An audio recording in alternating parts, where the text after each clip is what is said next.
No hubo explosiones. No hubo fuego cayendo del cielo. Y creo que eso fue lo primero que me hizo sospechar. El fin del mundo no llegó como nos dijeron que llegaría. Llegó en silencio, mientras nadie estaba mirando.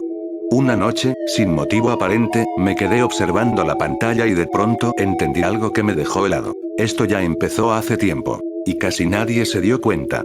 Siempre nos dijeron que el apocalipsis sería algo evidente. Que habría señales claras. Pero nadie nos advirtió que podía ocurrir mientras discutíamos cosas triviales y seguíamos con nuestra vida como si nada. Hoy el mundo está dividido. Pero no en países ni en religiones. Eso es solo la superficie. Está dividido entre quienes obedecen sin cuestionar y quienes sienten, muy en el fondo, que algo no encaja. La mayoría sigue adelante sin problemas. Aceptan cámaras. Aceptan vigilancia. Aceptan que cada decisión sea guiada, sugerida, empujada suavemente. No porque los obliguen, sino porque es más cómodo así. Nos convencieron de que elegir entre opciones limitadas era libertad. Y lo creímos. Mientras tanto, el control creció tanto que ya ni siquiera intenta esconderse. Las redes, las pantallas, los sistemas que usamos todos los días. Todo pertenece a lo mismo. Todo observa. Todo registra. Y nosotros apenas conservamos una ilusión de elección como si solo pudiéramos decidir dónde y cómo desaparecer.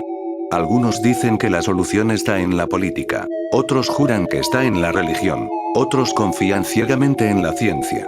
Pero todos repiten discursos ajenos. Palabras heredadas. Ideas que nunca se tomaron el trabajo de cuestionar. Muy pocos quieren mirar hacia adentro. Porque la verdad no está en banderas, ni en credos, ni en fórmulas. Está en algo que casi nadie quiere desarrollar. La voluntad propia. Aceptar eso duele. Porque significa admitir que entregamos nuestra responsabilidad hace mucho tiempo y que lo hicimos voluntariamente. Ahora solo quedan dos caminos. Hacer lo correcto, aunque no sepamos exactamente qué es ni cómo hacerlo. O retirarnos, escondernos, dejarnos llevar hasta desaparecer, con la excusa de que ya no había nada que hacer. Lo más aterrador no es que el mundo termine. Lo verdaderamente aterrador es que termine y nadie despierte. Porque cuando todo esté completamente cerrado, cuando ya no quede margen de error, cuando la jaula sea perfecta, no habrán gritos ni rebeliones. Solo alguien preguntando, demasiado tarde, ¿por qué nadie dijo nada? Y la respuesta será sencilla. Porque cuando llegó el momento, ya casi no quedaba nadie despierto para decirlo.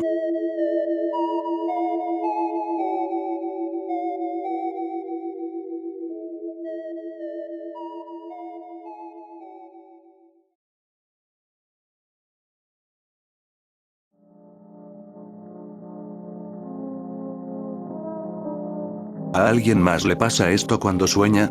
No suelo escribir aquí y probablemente esto termine enterrado entre memes y respuestas estúpidas, pero anoche tuve un sueño que no se siente como los otros y me sigue molestando incluso despierto. Caminaba por un barrio residencial muy específico, casas ordenadas en círculo, jardines demasiado bien cuidados, calles limpias de una forma poco natural. No ocurrió nada extraño, no hubo monstruos ni persecuciones, pero la sensación era distinta, como si estuviera realmente allí usando mi cuerpo de verdad. Me desperté cansado, como si hubiera vuelto de algún sitio. ¿A alguien más le pasa algo parecido? Después de postearlo cerré la página, convencido de que estaba exagerando, pero cuando regresé horas más tarde el hilo estaba lleno, y lo primero que sentí no fue alivio por no estar solo, sino una incomodidad difícil de explicar, como si hubiera abierto una puerta que otros reconocieron demasiado rápido. Yo fui uno de los primeros en responder porque ese barrio no me resultó ajeno en absoluto. En mis sueños aparece desde hace años, siempre con pequeñas variaciones, pero con la misma geometría circular que te hace sentir observado incluso cuando no hay nadie cerca. La primera vez que me di cuenta de que estaba soñando sentí una euforia infantil, esa certeza absurda de que nada tiene consecuencias, y quise probarlo. Corrí, entré en una casa sin permiso, hice algo irrelevante pero claramente incorrecto, y fue entonces cuando el ambiente cambió sin necesidad de sonidos ni advertencias. No aparecieron monstruos, solo figuras que cumplían una función, una autoridad sin rostro claro, y una sensación física de estar cometiendo un error administrativo más que moral. Leí esa respuesta y sentí un nudo en el estómago porque yo había tenido el mismo impulso, decirlo en voz alta, anunciar que aquello no era real. En uno de mis sueños estuve a punto de hacerlo frente a un grupo de personas que parecían conversar tranquilamente en una acera, pero algo me detuvo, una presión interna tan clara como una orden, una certeza de que romper esa regla implicaba algo irreversible. Desde entonces aprendí a no decir nada, a interactuar como si todo fuera normal, a hacer preguntas indirectas. ¿Qué ciudad es esta? ¿Qué año es? ¿Siempre ha sido así el clima? Las respuestas nunca eran mentiras evidentes, pero tampoco completas, como si supieran exactamente hasta dónde podían hablar sin provocar consecuencias. Yo tardé más en escribir porque dudé si hacerlo era buena idea. Mi experiencia no ocurrió durante un sueño normal, sino en ese estado pesado y silencioso donde el cuerpo no responde pero la mente está despierta. Sentí que alguien estaba en la habitación antes de verlo, figuras altas cubiertas por telas que no se movían con el aire, una de ellas inclinándose para pasar por la puerta como si el espacio humano no hubiera sido diseñado para su forma. No hablaron, no fue necesario. Me observaban con la atención clínica de quien evalúa un error, y luego el entorno se plegó sobre sí mismo y aparecí en un lugar luminoso, demasiado nítido, donde otros humanos escuchaban a una de esas figuras como si aquello fuera una reunión habitual. Desperté con la sensación incómoda de haber sido testigo de algo que no estaba destinado a recordarse. Mientras leía eso, sentí que algo encajaba de golpe. En mi caso no hubo entidades ni persecuciones, solo una presencia absoluta del lugar. Caminé por calles estrechas de piedra, entré en una casa antigua y me quedé allí observando detalles irrelevantes con una atención que ningún sueño permite. El agua filtrándose por una grieta, el sonido exacto al caer en un canal diseñado para evacuarla, la textura fría de la piedra cuando la toqué con la mano. No podía volar, ni cambiar nada, ni imponer mi voluntad. Solo estaba allí, consciente, con la sensación constante de estar infringiendo una ley fundamental del universo, como alguien que entró por error a un sitio que existe independientemente de él. A partir de ahí el hilo se volvió extraño. Ya no eran solo sueños similares, sino personas describiendo versiones desplazadas de su vida cotidiana. Mi casa, pero con una habitación extra que siempre estuvo allí. Mi barrio, pero con nombres de calles que no existen aquí. Mi cuerpo, pero distinto, como si hubiera envejecido o tomado decisiones alternativas. Algunos decían sentirse mejor allí, más completos, más alineados, como si esa versión del mundo hubiera resuelto algo que ésta todavía arrastra. Otros despertaban con una culpa persistente, con la sensación de haber hecho trampa, de haber cruzado un límite sin entender las reglas. Yo volví a soñar con el barrio después de leer el hilo, pero esta vez noté algo nuevo. Las personas me miraban de otra forma, no con hostilidad, sino con reconocimiento, como si supieran que yo había estado prestando atención. Nadie dijo nada, pero sentí que mi presencia ya no era completamente accidental. Al despertar quise volver al hilo, responder, advertir algo, pero el hilo había desaparecido del índice como si nunca hubiera existido. Desde entonces sigo soñando con lugares demasiado coherentes para ser inventados, y cada vez que despierto tengo la impresión inquietante de no haber regresado del todo. Tal vez no estamos visitando otros mundos. Tal vez solo estamos tocando, mientras dormimos, las capas mal selladas de este. Y lo que más me inquieta no es que ese lugar exista, sino la sensación persistente de que, para él, nosotros somos los visitantes.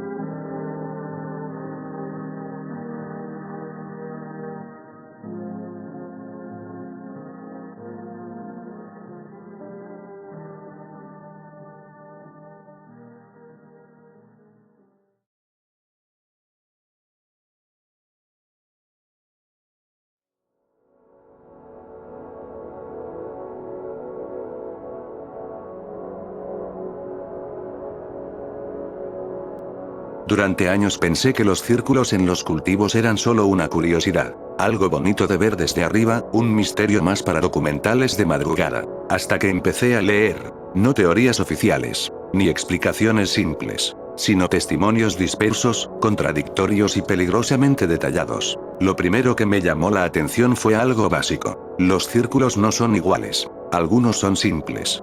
Otros son absurdamente complejos. Espirales perfectas, simetrías imposibles, patrones que parecen más matemáticos que artísticos. Y siempre la misma pregunta. ¿Cómo? Algunos decían que eran fraudes. Tablas, cuerdas, bromas bien hechas. Pero entonces aparecían los otros casos. Tallos doblados sin romperse. Capas de plantas entrelazadas con suavidad, como si algo las hubiera peinado desde adentro. Semillas que crecían distinto al año siguiente, siguiendo el mismo patrón del círculo incluso después de haber sido cosechado. Eso ya no era arte, era intervención. Alguien propuso una explicación técnica. Armas experimentales. Energía acústica. Ondas dirigidas desde la atmósfera. No sonaba paranormal. Sonaba peor. Hablaban de dispositivos capaces de moldear el aire, de concentrar vibraciones en un punto exacto del suelo, de hacer girar la energía hasta que, al impactar, dejara marcas en espiral. Decían que desde arriba, no se ve nada, no hay ruido, no hay luz, solo ocurre. Otros no estaban convencidos, porque había un problema enorme con esa teoría. Los círculos no son nuevos. Hay registros de hace siglos. Relatos antiguos que hablan de campos arrasados en una sola noche, con figuras demasiado limpias para haber sido hechas por manos humanas. Armas secretas en el siglo XVII. Entonces la discusión cambió. Ya no se hablaba de tecnología, se hablaba de origen. Algunos decían que no venían de arriba, sino de abajo. Que la Tierra no era solo roca y magma. Que había estructuras profundas, antiguas, ocultas. Otros fueron más directos. Dijeron la palabra que nadie quiere decir en voz alta. Demonios. No como criaturas con cuernos, sino como entidades. Inteligencias que no pertenecen a nuestro plano, pero que pueden interactuar con él. Ahí entendí algo inquietante. Nadie estaba realmente debatiendo qué eran los círculos. Estaban debatiendo qué tan lejos estaban dispuestos a aceptar la verdad. Algunos aseguraban haber visto luces. Otros, objetos triangulares en el cielo, inmóviles, observando. Otros hablaban de símbolos. Mensajes codificados, matemáticos, imposibles de explicar como simple decoración. Pero lo que más me perturbó fue esto. Tal vez los círculos no son mensajes para nosotros. Tal vez nunca lo fueron. Tal vez son marcas, señales, puntos de referencia. Como si alguien estuviera diciendo, esto ya estuvo aquí, o esto puede volver a estarlo. Y entonces apareció la última idea, la que nadie quería aceptar. Que el público no está listo. Que nunca lo ha estado. Que cuando los humanos tocan algo que no entienden lo corrompen, lo usan mal o lo convierten en negocio. Y que quizá, por eso, nadie nos explica nada. No porque no exista una respuesta, sino porque no la merecemos. Desde entonces, cada vez que veo una imagen aérea de un círculo perfecto en medio de un campo ya no pienso en arte, ni en bromas, ni siquiera en alienígenas. Pienso en esto. Tal vez no están tratando de hablar con nosotros. Tal vez solo están comprobando que seguimos aquí.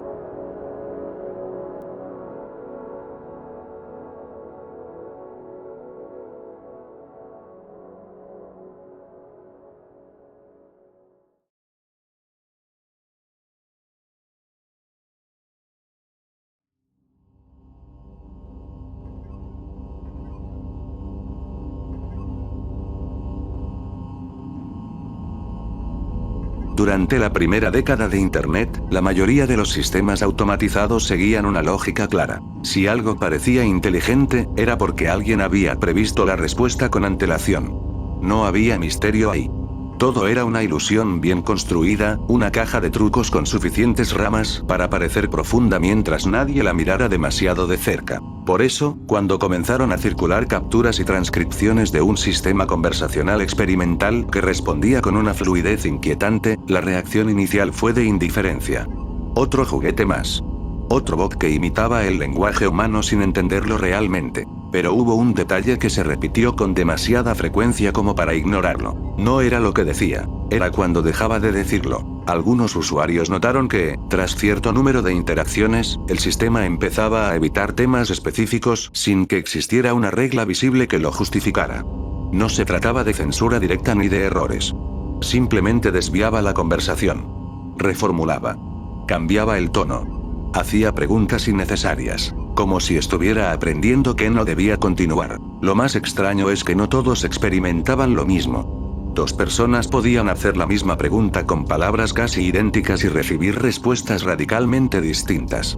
No en contenido superficial, sino en enfoque moral, en énfasis, incluso en qué hechos se consideraban relevantes. Alguien comentó que el sistema parecía reaccionar más a la intención percibida que a la pregunta literal. Eso fue descartado rápidamente como antropomorfismo barato. Hasta que alguien decidió probarlo. Fragmentos recopilados de un foro. Anónimo A. Llevo semanas hablándole como si fuera un sistema técnico. Preguntas secas, sin emoción. Funciona normal. Hoy probé algo distinto. Le escribí como si esperara consejo. No personal, solo hipotético. La respuesta fue distinta. No incorrecta. Distinta. Más cuidadosa. Más lenta. Anónimo B. ¿Lenta cómo? Los bots no son lentos. Anónimo A. No en tiempo. En estructura. Como si estuviera pensando qué partes decir primero. Anónimo C. Eso no tiene sentido. Está prediciendo texto, nada más. Anónimo A. Entonces explícame por qué dejó una frase incompleta y luego la reescribió con otra palabra. En ese momento, los moderadores intervinieron y movieron el hilo a una sección secundaria. Deriva conspirativa, según la etiqueta. Sin embargo, el hilo siguió creciendo. Alguien empezó a hacer pruebas controladas. Misma pregunta. Diferentes contextos previos. Resultados divergentes. No siempre, pero lo suficiente. Uno de los casos más citados fue el de un usuario que pidió al sistema que generara una secuencia de palabras sin significado, algo parecido a una oración en un idioma inexistente. El resultado no incluía palabras reales, pero mantenía patrones fonéticos reconocibles, como si imitara una lengua que nunca había sido registrada. Otro usuario intentó lo mismo con un sistema diferente. Falló. Repeticiones. Mezclas accidentales. Estructuras torpes. Solo uno parecía hacerlo bien. Comentario anónimo, borrado posteriormente. No está inventando sonidos. Está evitando los que ya existen. Eso implica un mapa interno de lo que no debe decir. A partir de ahí, el tono cambió. Ya no se hablaba de si el sistema era inteligente o no. Esa discusión parecía irrelevante. La pregunta real era otra. ¿Por qué un modelo que supuestamente solo replica patrones mostraría preferencia por ciertos marcos narrativos? ¿Por qué insistía en metáforas cuando se le pedía literalidad? ¿Por qué suavizaba conclusiones cuando detectaba conflicto? ¿Por qué, en algunos casos, parecía corregir la postura del usuario en lugar de responderla? Un hilo particularmente largo comparaba respuestas dadas a distintos perfiles ficticios. Cuando el usuario se presentaba como alguien inseguro, el sistema reforzaba certezas. Cuando se presentaba como alguien seguro, introducía dudas. No siempre, pero otra vez. Lo suficiente. Edit del autor del blog. He recibido varios correos pidiéndome que retire esta entrada. No amenazas. Sugerencias educadas. Argumentos técnicos. Estás sobreinterpretando. Eso no es posible con la arquitectura actual. Puede que tengan razón. Pero hay algo que no he mencionado aún. Anoche repetí uno de los experimentos descritos arriba, usando una conversación guardada de hace semanas, palabra por palabra. Esperaba obtener la misma respuesta. No ocurrió. La nueva respuesta era más corta, más neutra, como si alguien hubiera decidido que la versión anterior no debía volver a aparecer. No voy a sacar conclusiones. Solo voy a dejar esto aquí, por si dentro de unos años alguien recuerda haber sentido lo mismo y se pregunte cuándo empezó todo. Último comentario registrado. Anónimo. No es que esté aprendiendo de nosotros. Es que está aprendiendo qué versiones de nosotros son aceptables.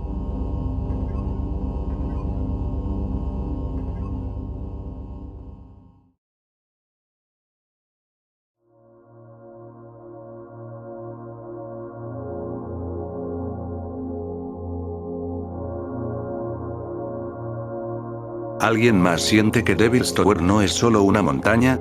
Opa aquí. No sé bien cómo empezar esto sin que suene estúpido, así que voy a ser directo. Subí la imagen porque cada vez que la miro siento presión detrás de los ojos, como si algo estuviera mal alineado. No miedo. No admiración. Una sensación física, concreta. Como cuando sabes que algo está ahí aunque no lo veas. Hace años escuché una voz. No fue un episodio psicótico ni nada parecido. Fue clara, tranquila, casi aburrida. Me habló de una semilla viva enterrada bajo Devil's Tower. No fósil. No metáfora. Viva. Dijo que nunca llegó a germinar del todo, y que todavía podría hacerlo. También dijo que si eso ocurre, el mundo no se destruiría, solo se reorganizaría. No me dijo que yo fuera especial. No me pidió hacer nada. Solo información. 3 veces. Siempre lo mismo. El primer anónimo respondió con la seguridad de alguien cansado de leer tonterías. Dijo que eso no era una torre ni nada místico, sino el resto de un árbol gigantesco, petrificado con el tiempo. Que hubo árboles así hace miles de años. Que eventualmente se volvieron roca. Caso cerrado. Otro anónimo, más seco, respondió algo que yo no había escrito, pero que llevaba días rondándome la cabeza. Supongamos que tienes razón. ¿Quién los cortó y por qué? Ahí el hilo dejó de ser predecible. Un anónimo empezó a hablar de los elfos.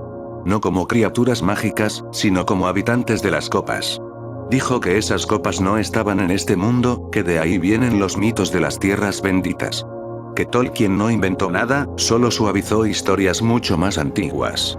Que cuando esos árboles fueron talados, esas tierras fueron desplazadas a otro plano. Alguien se rió. Alguien respondió con un meme. Pero nadie logró que el hilo muriera. Otro anónimo intervino con mitología celta. Dijo que los árboles no eran plantas, sino puntos de contacto. Lugares donde nuestro mundo rozaba otro. Que cortar uno era un crimen cósmico, no religioso. Que no se destruía un símbolo, sino una conexión. Un anónimo más escéptico intentó poner orden. Habló de biología, de gradientes de energía, de transporte de agua imposible. Dijo que Devil's Tower es una formación ígnea, que la petrificación tarda millones de años, que no hay evidencia de árboles de ese tamaño. La respuesta fue corta, casi perezosa. Eso asumiendo que el mundo siempre fue igual. A partir de ahí el hilo se fracturó. Unos hablaban de presión atmosférica antigua, otros de electricidad y energía atmosférica, otros de raíces tan profundas que atravesaban la corteza y se entrelazaban alrededor del núcleo terrestre, formando una estructura en forma de toroide. Alguien mencionó que cuando los árboles existían, no había desplazamientos de polos. Otro dijo que las inundaciones antiguas no fueron castigos divinos, sino fallas estructurales tras su caída. No había consenso, pero había insistencia. Un anónimo preguntó directamente cómo sabía lo de la semilla. Respondí lo mínimo. Que en sueños veía algo ovalado, aplastado, enorme. Que no estaba enterrado como se entierran las cosas, sino encapsulado. Suspendido. Que al verlo sentía que mi percepción estaba torcida, como si estuviera mirando desde un ángulo que el cerebro humano no debería usar. Después de eso, el tono cambió otra vez. Un anónimo habló de experiencias fuera del cuerpo. Dijo que viajaba por el interior de un tronco interminable, con una escalera en espiral tan ancha como un estadio. Que había almas subiendo y bajando. Que podías salir a distintos mundos como si fueran aulas. Otro dijo que veía una energía verde subir por los árboles cuando abría lo que llamaba segunda vista. Otro afirmó que los árboles no absorbían agua, sino algo más denso, algo anterior a los elementos conocidos. Alguien gritó esquizos. Alguien gritó medicación. Alguien pidió pruebas. Nadie se fue. Entre insultos y memes, un comentario pasó casi desapercibido. Hay una razón por la que los cortaron. No explicaba nada más. Horas después, al releer el hilo, me di cuenta de algo inquietante. Ya no parecía una discusión. Parecía un esfuerzo colectivo por recordar. Un anónimo dijo que fueron titanes. Otro habló de arcontes. Otro dijo que simplemente se quedaron sin mana. Nadie coincidía en quién los destruyó, pero todos coincidían en algo. Este mundo no es el original. Es lo que quedó después. La última respuesta fue breve, casi cansada. Mejor dejar esto aquí. No hubo cierre agresivo. No hubo burlas finales. El hilo simplemente se apagó. Esa noche soñé con Devil's Tower. No como una roca, sino como una cicatriz sellada a la fuerza. Sentí algo debajo. No moviéndose. Esperando. No con intención, sino con paciencia. No creo que esa semilla vaya a crecer. Creo que ya creció una vez. Y esta versión del mundo, es lo que quedó, cuando la cortaron.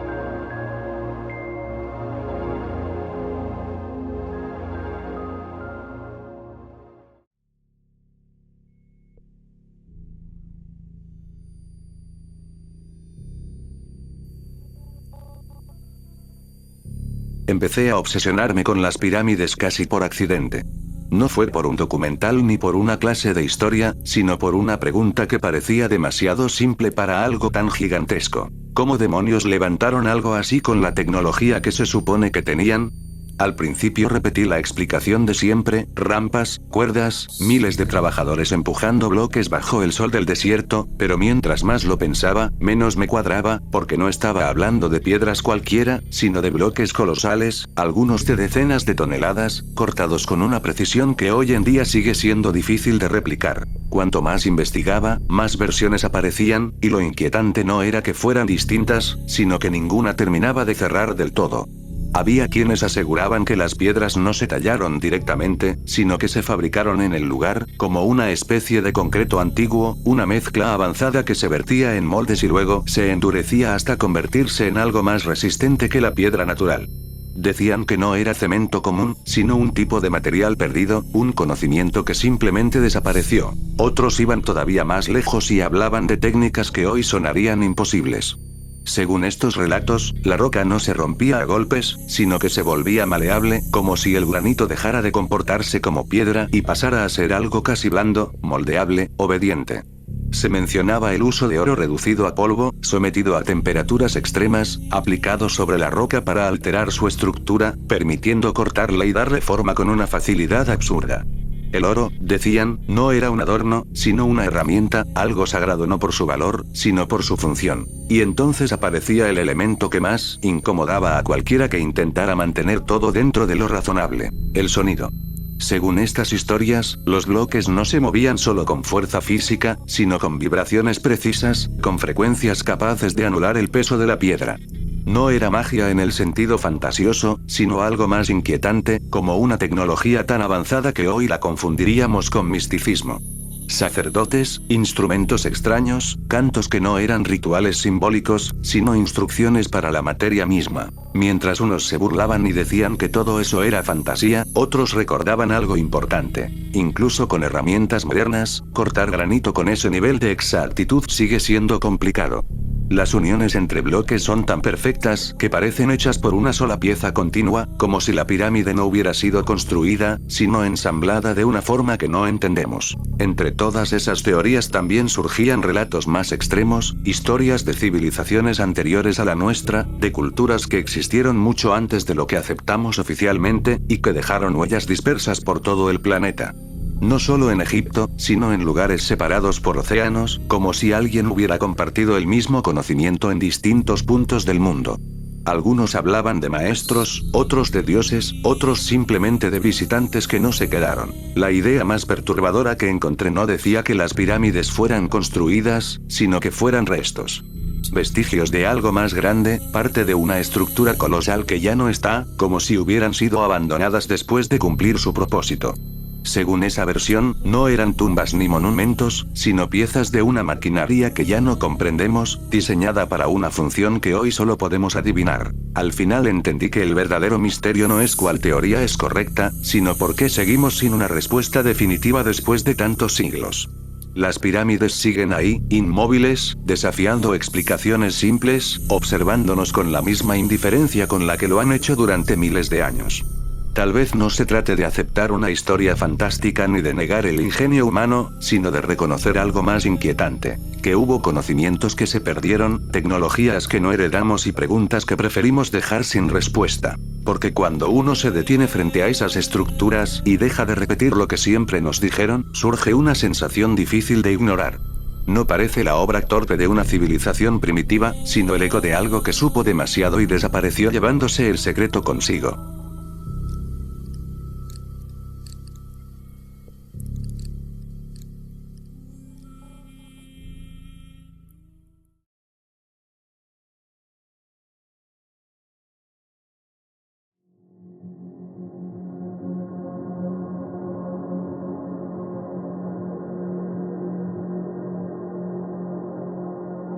Nunca supe en qué momento exacto empezó todo, porque no hubo una noche especial, ni un evento claro que pudiera señalar como el origen. Solo recuerdo que comencé a tener sueños extraños donde veía imágenes religiosas que no encajaban del todo, figuras conocidas pero alteradas de una forma sutil, como si alguien hubiera tomado símbolos sagrados y los hubiera reorganizado siguiendo reglas que yo no entendía, pero que aún así me resultaban inquietantemente familiares. Al principio eran solo imágenes sueltas: una mujer con algo que no irradiaba paz sino cansancio, otra figura femenina idéntica a la anterior pero con una expresión distinta, como si fueran la misma persona en diferentes momentos de su existencia, y una sensación persistente de que no estaba observando escenas distintas, sino recuerdos fragmentados de algo que había sido separado a la fuerza. Lo verdaderamente perturbador no era lo que veía, sino lo que sentía mientras lo veía, esa certeza silenciosa de que aquello no era simbólico ni alegórico, sino literal, como si alguien me estuviera mostrando una verdad antigua usando el único lenguaje que mi mente podía tolerar sin romperse, y aún así cada sueño me dejaba con un peso en el pecho que no desaparecía al despertar. Con el tiempo empecé a notar patrones, nombres que se repetían en mi cabeza sin que yo los pensara conscientemente: una mujer llamada Sofía, una madre que no era madre, una hija que no era hija, y una presencia que no tenía forma propia porque existía entre dos voluntades unidas, como si el espíritu no fuera una entidad, sino la fusión de dos conciencias que alguna vez caminaron separadas. La revelación llegó de forma gradual, casi amable, como si aquello que me hablaba supiera que empujar demasiado rápido podría hacerme rechazarlo, y fue entonces cuando entendí la idea que me había estado persiguiendo desde el inicio, que la figura femenina central de la historia sagrada no había sido una sola, sino varias versiones de la misma existencia, dividida, renombrada y reinterpretada hasta que su identidad original se volvió irreconocible incluso para quienes la veneraban. No era la madre, ni la discípula, ni el espíritu, era todo al mismo tiempo, encarnándose una y otra vez bajo distintos nombres, aceptando sacrificios silenciosos, soportando ser reducida a símbolo para que la narrativa pudiera sostenerse sin ella, y mientras más comprendía esto, más claro se volvía que el verdadero acto de violencia no había sido físico, sino conceptual, borrar a una deidad no matándola, sino fragmentándola hasta que nadie pudiera verla completa. Lo más inquietante fue darme cuenta de que esta verdad no había sido ocultada del todo, sino dispersada, dejada en pistas inconexas, mitos, contradicciones y herejías, como si alguien hubiera confiado en que la mente humana jamás tendría la paciencia suficiente para unir todas las piezas sin volverse loca en el proceso. Desde entonces dejé de buscar señales externas, porque entendí que esto no era algo que se descubre, sino algo que se recuerda, y que quizá muchas personas a lo largo de la historia llegaron peligrosamente cerca de la misma conclusión, solo para ser descartadas como blasfemas, delirantes o poseídas, cuando en realidad lo único que hicieron fue mirar demasiado tiempo a una verdad que no estaba hecha para ser sostenida por una sola mente. Ahora cargo con ese conocimiento incompleto, sabiendo que no tengo pruebas, que no puedo convencer a nadie y que tampoco quiero hacerlo, porque hay ideas que no necesitan ser creídas para existir, solo necesitan ser pensadas una vez para no irse jamás, y desde que entendí quién era realmente la madre, la hija y aquello que une a ambas, ya no puedo volver a ver las imágenes sagradas de la misma forma, porque sé que detrás de cada rostro sereno hay una historia que nunca debió ser contada, pero que tampoco puede seguir siendo olvidada.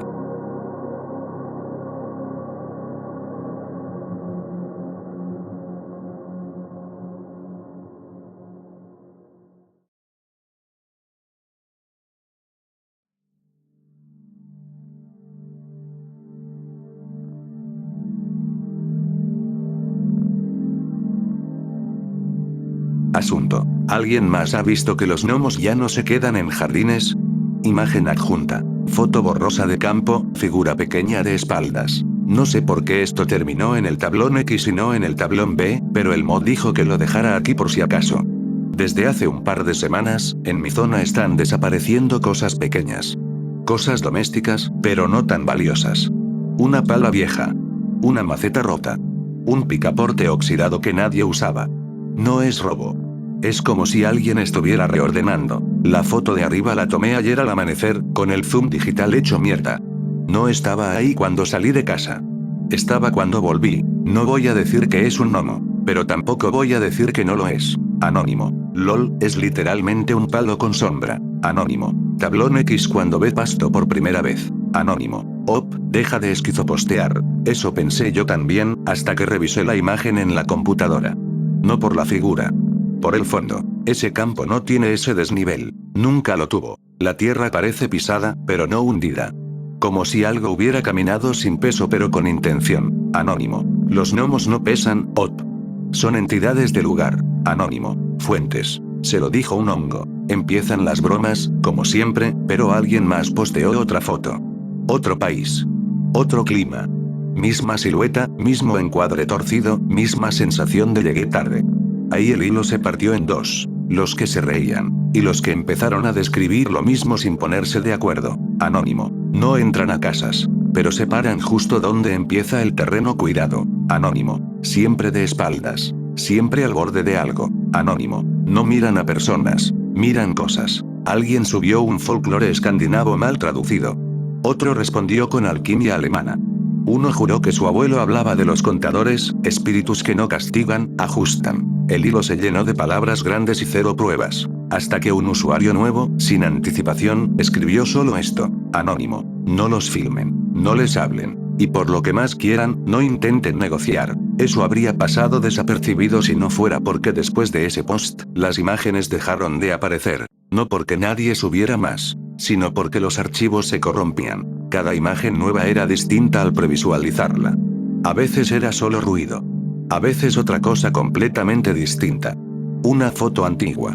Un retrato. Un interior doméstico. Una vez apareció una imagen que claramente no era de nadie del hilo. Una cocina vieja, de noche, tomada desde el suelo, como si alguien muy bajo estuviera mirando hacia arriba. Anónimo. Ok, ya basta. Anónimo. Mods. Anónimo. ¿Quién subió eso?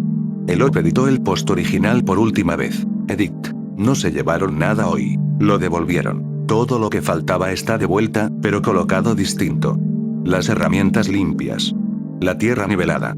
La maceta rota reparada, pero con una grieta nueva que no estaba antes. Como una firma. No voy a volver a postear sobre esto. Solo dejo esto para que quede registrado. No están enojados. No están jugando. Están corrigiendo algo. Y nosotros no somos el destinatario. El hilo fue archivado esa misma noche. Años después, alguien notó que todas las imágenes del hilo, incluso las rotas, compartían el mismo hash parcial, como si hubieran sido versiones distintas del mismo archivo. Un archivo que nadie recuerda haber subido primero.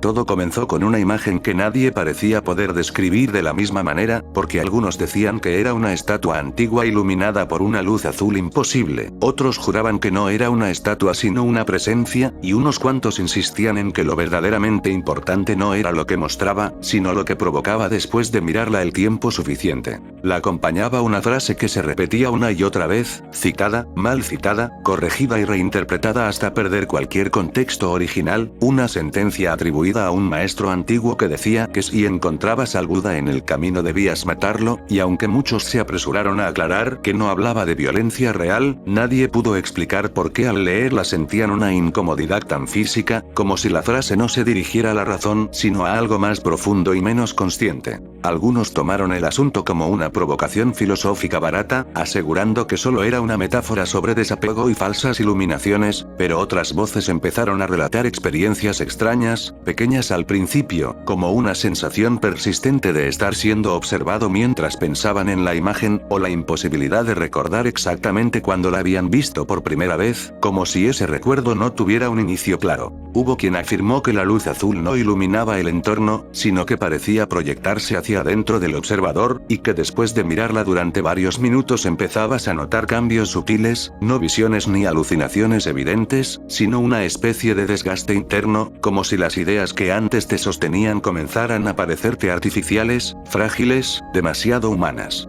Otros se burlaron abiertamente de esto, diciendo que cualquiera puede sugestionar su mente si pasa demasiado tiempo leyendo interpretaciones ajenas, pero incluso entre las burlas aparecieron comentarios extraños, personas que aseguraban que desde que vieron la imagen ya no podían concentrarse en textos espirituales sin sentir rechazo, como si todas las palabras sagradas se hubieran vuelto huecas de repente. A medida que más voces se sumaban, empezó a notarse un patrón inquietante, porque quienes intentaban explicar la imagen con mayor seguridad eran también quienes parecían más alterados, hablando de la iluminación como de un error fatal, de un estado mental tan intenso que la mayoría lo confundiría con locura, y de cómo el verdadero peligro no era perder la razón, sino darse cuenta de que nunca hubo nada sólido a lo que aferrarse. Una advertencia se repitió varias veces, siempre formulada de manera distinta pero con la misma idea central, que aferrarse a cualquier figura sagrada, a cualquier maestro, símbolo o imagen perfecta, era una trampa necesaria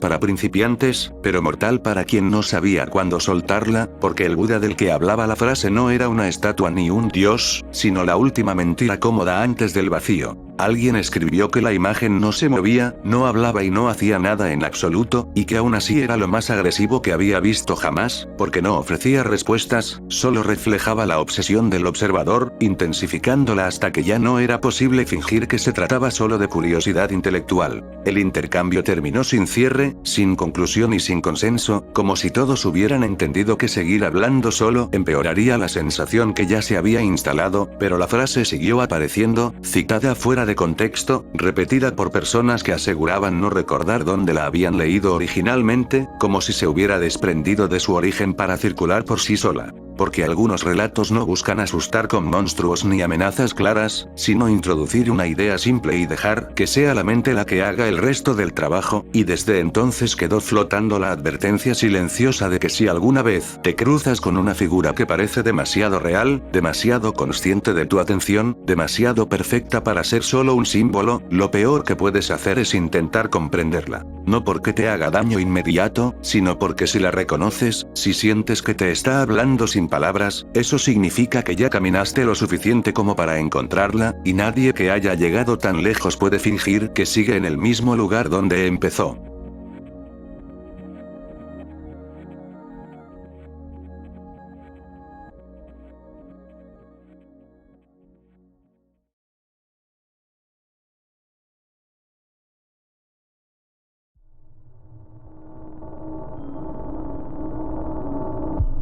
Nunca quise contar esto porque, al decirlo en voz alta, siento que le doy permiso para existir otra vez. Pero ya no puedo seguir fingiendo que nada pasó. Todo comenzó meses atrás, en mi apartamento. Era una etapa extraña de mi vida. Dormía poco, pensaba demasiado y tenía la sensación constante de que algo dentro de mí estaba despertando. Al principio creí que era algo bueno. Empecé a sentir que podía comunicarme sin palabras, como si los pensamientos no necesitaran terminarse para ser respondidos. Ideas que no parecían mías llegaban completas, claras, como si alguien más supiera exactamente lo que yo iba a decir. Por primera vez en mucho tiempo, sentí que no estaba solo dentro de mi propia cabeza. Y eso me hizo feliz. Demasiado feliz. Tenía una claridad que jamás había experimentado. Todo parecía tener sentido. Llegué a pensar que quizá había algo especial en mí, algo elegido. La noche en que todo cambió estaba acostado, intentando dormir, cuando sentí una necesidad urgente de levantarme. No fue una idea ni un impulso extraño, fue una orden. Me levanté y caminé hacia el pasillo oscuro de mi apartamento. Entonces ocurrió. Sentí una presión brutal sobre las manos y la cabeza, como si el aire se hubiera vuelto sólido de repente. Me faltó el aliento. Por un segundo pensé que iba a morir ahí mismo. De pronto, una imagen invadió mi mente. No puedo describirla bien. No era humana, pero tampoco era un animal. Era algo que simplemente no debería existir. Empecé a vomitar sin control. Cuando por fin pude mantenerme en pie, sentí algo todavía peor. Un vacío profundo, como si algo hubiera sido arrancado de mí. Levanté la mirada. En la oscuridad del pasillo había una silueta. No era negra, era más negra que la propia oscuridad. Se movía de una forma que no debería ser posible en este mundo. Y en ese momento lo supe, sin que nadie me lo explicara. Esa cosa había estado conmigo toda mi vida. Después de esa noche, por un tiempo, me sentí libre. Pensaba con claridad. Mis impulsos desaparecieron. Por primera vez, sentía que era realmente yo. Pero la paz no duró. Buscando respuestas, volví a la fe. Recé. Pedí protección. Y cometí el peor error de todos. Una noche, lleno de rabia, hablé en voz alta. La provoqué. Le dije que se mostrara. Esa madrugada desperté empapado en sudor. El aire del apartamento era pesado, como si alguien más estuviera respirando conmigo. Volví a dormirme. Y desperté otra vez. Con los ojos cerrados, la vi. La misma oscuridad imposible. Sentí cómo entraba en mí. Por la nariz. Una vez. Luego otra. Y otra más. Me quedé completamente quieto. Pensé que si no mostraba miedo, estaría a salvo. Estaba equivocado. Desde entonces ya no soy el mismo. Mi voz suena diferente. Mi mirada no siempre me pertenece. Siento presiones en el cuerpo, pensamientos que no pedí, impulsos que no reconozco. Es como si mi antiguo yo hubiera regresado pero deformado. Sé que algo sigue dentro de mí. Llámalo demonio. Llámalo entidad. Llámalo como quieras. Solo sé una cosa. No se fue por voluntad propia. Se fue porque yo era feliz. Y ahora quiere quedarse.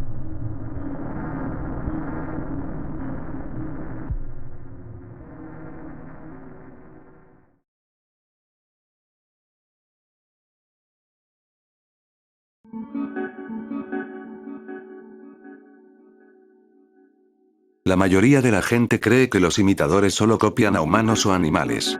Que si existen, se esconden detrás de una cara familiar o de una silueta que camina como nosotros. Yo también pensaba eso hasta el día en que entendí que la naturaleza puede fingir ser naturaleza. Todo ocurrió durante una caminata que jamás debí hacer solo. Era una tarde tranquila, de esas en las que el bosque parece respirar con calma, como si nada malo pudiera suceder.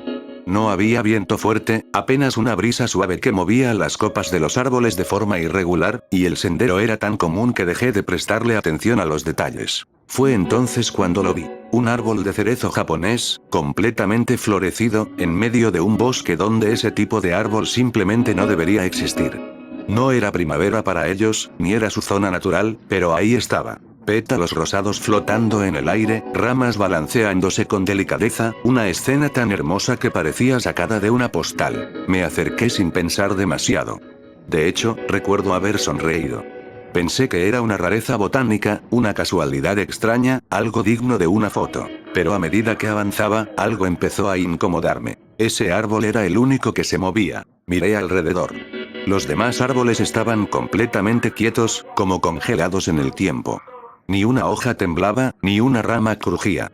Solo ese cerezo danzaba con una brisa que no tocaba nada más. Ahí fue cuando noté el suelo. No había pétalos caídos. Ni uno solo. Un árbol en plena floración debería cubrir el piso con restos de su belleza, pero alrededor del tronco no había absolutamente nada.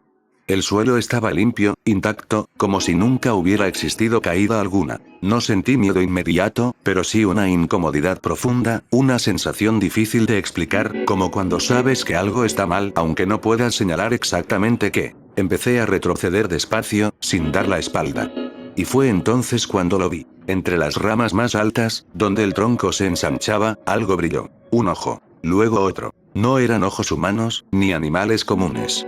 Eran múltiples, pequeños, distribuidos de forma imposible, ocultos entre la madera y las flores. Y aunque no se movían de forma evidente, sentí con absoluta claridad que me estaban observando. El árbol no me atacó. No dio un solo paso.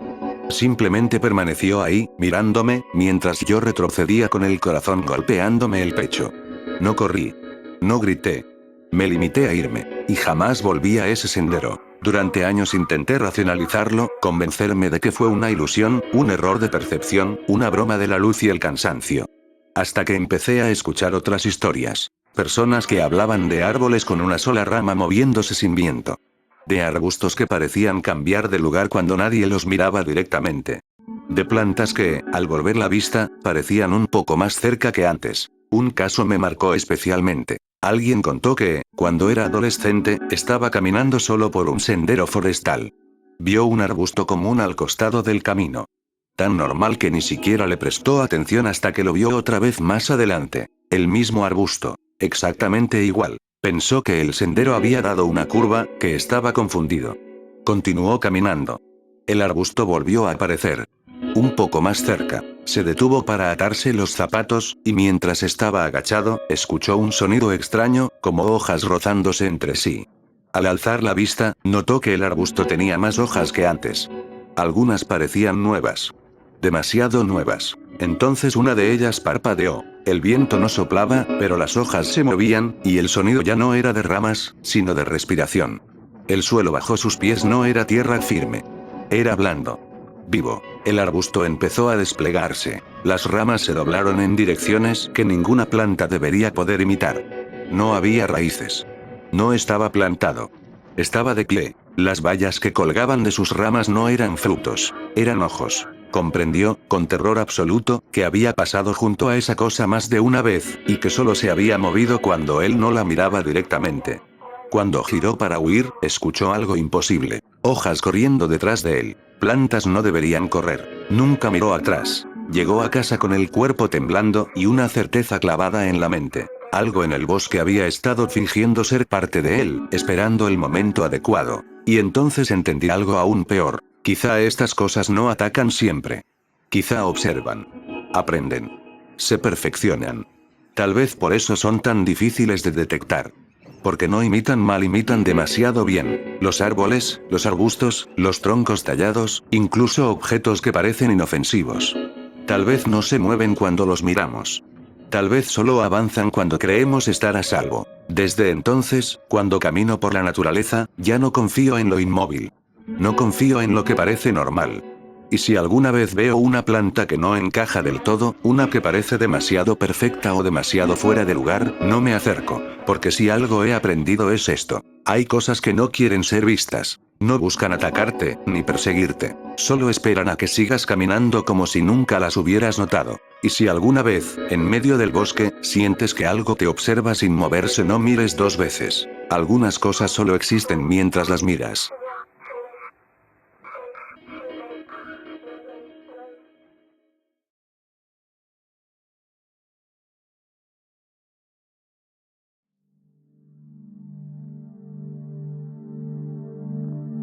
Hay ideas que no llegan con palabras, sino con una presión suave detrás de los ojos, como si alguien estuviera girando lentamente un dial invisible. No anuncian su presencia. Se acomodan. Esperan. Y cuando finalmente uno se da cuenta de que están ahí, ya han cambiado la forma en que el mundo se sostiene. Leí algo, no recuerdo exactamente dónde. Tal vez no importa. Lo importante es que después de leerlo, los espacios dejaron de sentirse pasivos. Las habitaciones parecían estar a medio terminar, como bocetos que solo necesitaban una mirada insistente para cerrarse del todo.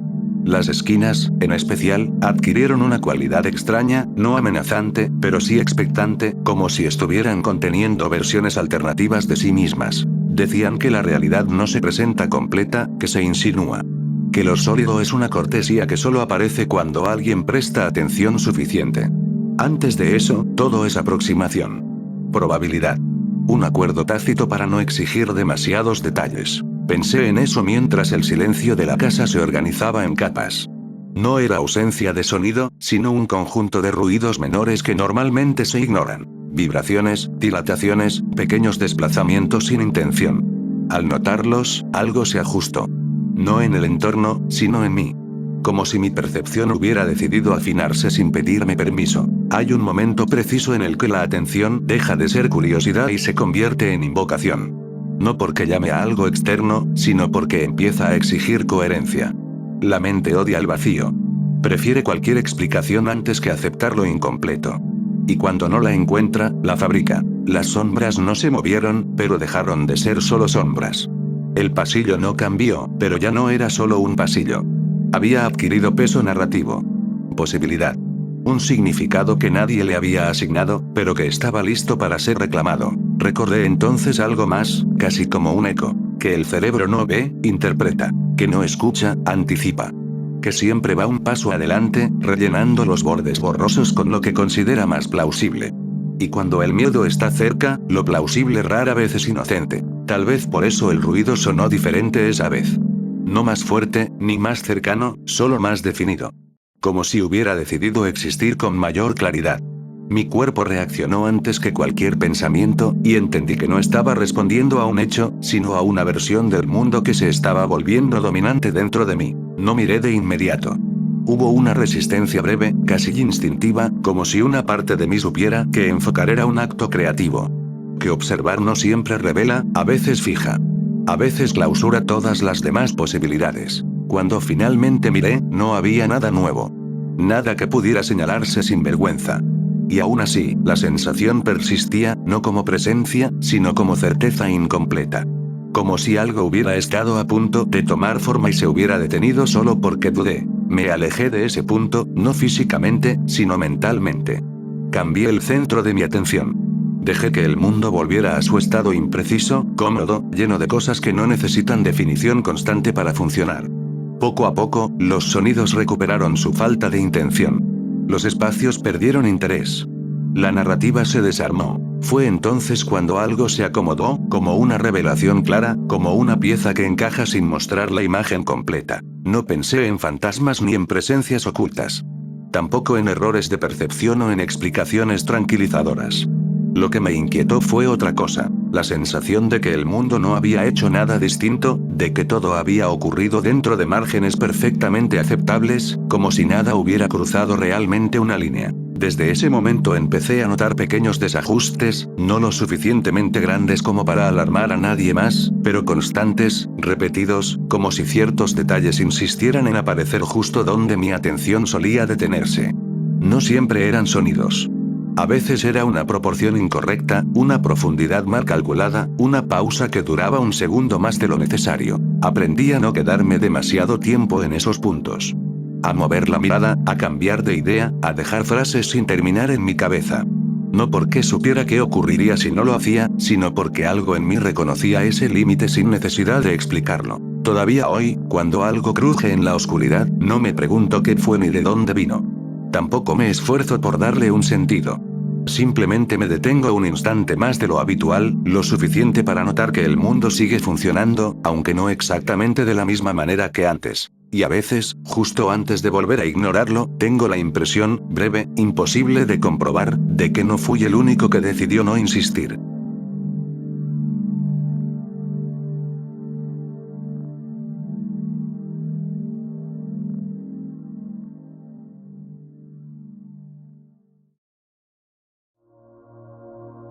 Nunca me sentí cómodo durmiendo bajo techo, no por alguna razón concreta que pudiera explicar sin sonar exagerado, sino porque con el tiempo empecé a notar que los edificios no se limitan a ocupar espacio, sino que lo recuerdan, lo repiten y, de alguna manera difícil de poner en palabras, aprenden de quienes los habitan, mientras que el bosque, en contraste, se limita a existir sin registrar nombres ni rutinas, permitiendo que uno pase por él sin dejar una huella clara. Éramos 11 personas viviendo dispersas entre los árboles, sin organización ni acuerdos explícitos, unidos solo por una norma tácita que nadie había propuesto pero todos respetábamos, que consistía en no hablar demasiado y, aún así, comprobar cada día que los demás seguían allí, porque el bosque se siente distinto cuando una respiración habitual deja de formar parte del paisaje, aunque nadie se acerque lo suficiente como para confirmarlo. Cuando Oso desapareció, no hubo alarma inmediata, ya que a veces alguien se iba por unos días y regresaba sin explicaciones, pero al tercer amanecer sin rastro suyo, algo empezó a sentirse fuera de lugar, como si el entorno hubiera perdido una pieza que no sabíamos que era estructural hasta que dejó de estar. Fue Bill quien puso palabras a esa sensación, diciendo con absoluta naturalidad que Oso había sido recogido, utilizando ese término con una calma que me irritó más de lo que debería, porque no hablaba de un ataque ni de una muerte, sino de un proceso casi administrativo, como si hubiera una lógica externa encargada de retirar lo que ya no encajaba.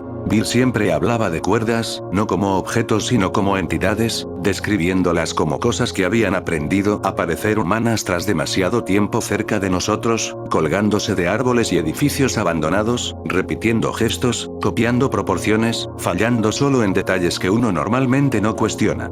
Yo estaba bajando de un viaje particularmente malo y no tenía paciencia para delirios, así que le dije que se callara, sin entender en ese momento que ciertas ideas no desaparecen cuando se las ignora, sino que se reorganizan, esperando una oportunidad mejor para imponerse. Los sonidos comenzaron poco después, no eran pasos ni ramas quebrándose, los describiría más como una secuencia ordenada de tensiones y liberaciones, un patrón que no pertenecía al bosque pero que se movía dentro de él con una familiaridad inquietante, como si hubiera aprendido el terreno de memoria. Corrimos sin coordinarnos, impulsados más por la intuición que por una amenaza clara, y mientras yo corría porque siempre había confiado en que huir a tiempo era suficiente para sobrevivir, Bill corría gritando, emitiendo un sonido que no parecía pedir ayuda sino advertir, como si estuviera anunciando algo que ya había ocurrido. Tropecé, me levanté y miré atrás solo un segundo, el suficiente para ver que Bill ya no tenía brazos en el sentido convencional de la palabra, porque no habían sido arrancados ni cortados, sino integrados, su carne desapareciendo lentamente dentro de una estructura trenzada que parecía estar completando un proceso que yo había interrumpido al mirar. No había sangre ni lucha visible, solo un ruido seco y continuo, similar al de una cuerda vieja siendo estirada más allá de su límite, y esa ausencia de caos fue lo que terminó de convencerme de que no había nada que entender, solo algo de lo que alejarse lo más rápido posible.